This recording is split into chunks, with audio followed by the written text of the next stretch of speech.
All right, if you want to start a half-minute early, I don't think that'll. That would be great. Okay. Welcome everybody to the third Stash Flash session. I'm going to give you a whirlwind tour of the site so you're familiar with the resource that we're talking about. Next slide. StashC.com catalogs solutions for storage and support of cultural property and creates the potential for electronic communication among users from a wide group of allied organizations and professions.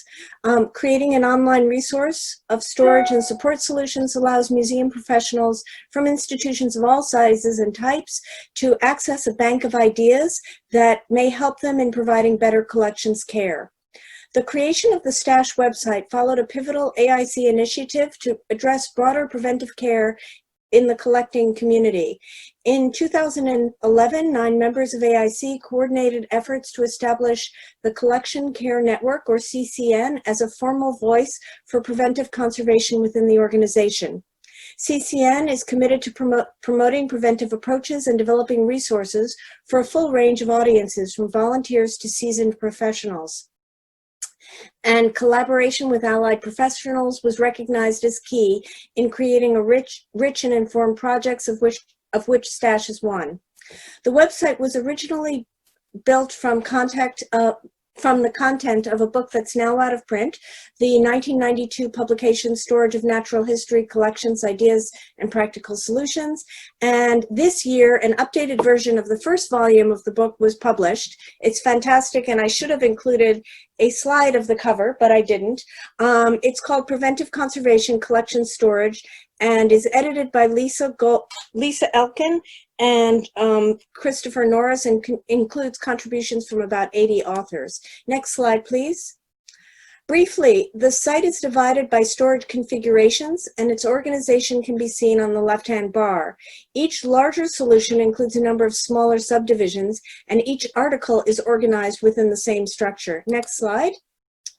So, for example, containers has 8 categories as seen above. The site is specifically organized this way to ask users to think about what they want to do in terms of their storage solution rather than the specific material or object they're looking to store. Next slide. Delving a little deeper, if you go into any of the subcategories, you will see that a list of the articles stored on the site. The articles include the original book content as well as entries that are added as a result of submissions over the past 8 years or so. I should also add here that the website was down for a while this spring. It is now back up, and we are about a year and a half behind in putting entries up. Next slide. So if you open one of the links, you're directed to a specific article, and here's an example of a drop front box, and the article includes all the articles include the same parts, including materials and supplies, details about construction, etc., so that you can modify the solution to your specific needs. Next slide. The site also includes a glossary, and I forgot to mention earlier, it also includes a button for Google Translate, so that the translations are imperfect, but they do allow for multilingual use. Next slide. And we also have a conversion table. Next slide. And a list of materials and supplies and tools. Admittedly, this part of the site needs updating, but it's an easy way to cross-check alternative or common names to products like flute board, which is commonly known here in the US as Blue Board. Next slide. We also have an online submission form, and although we accept and actually prefer Word document format files with the images received as a separate file. Next slide. The site is supported by FAIC, AIC, and you'll see Spinach's name up there. And we also have an editorial committee made up of a group of individuals in wide-ranging allied professions. These volunteer editors help review, edit, and mount your articles on the website. And if you'd like to help work on the site or contribute new articles, please contact us. Next slide.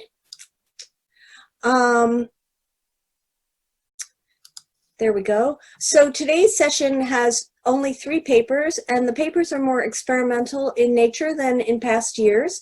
I wanted to introduce the speakers here, and then they will be able to speak in turn.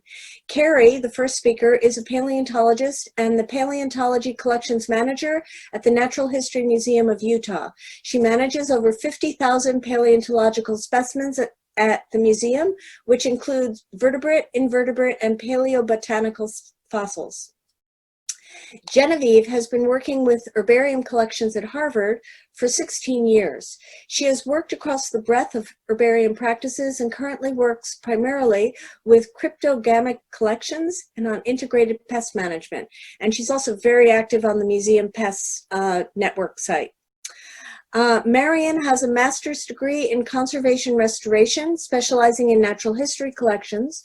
She's currently a conservator restorer at the Botanical Museum of the University of Zurich and at the Natural History Museum of, and forgive my mispronunciations, La Chaux de Fonds. During this year, she was also a research assistant in the Conservation Restoration Department at the Hay Arc in Neuchâtel, Switzerland. And that's all I have to say. Let's start with the Stash Flash sessions. So, Carrie, I think you're up next. Oh, someone asked a question. Could I please post the book details? Absolutely.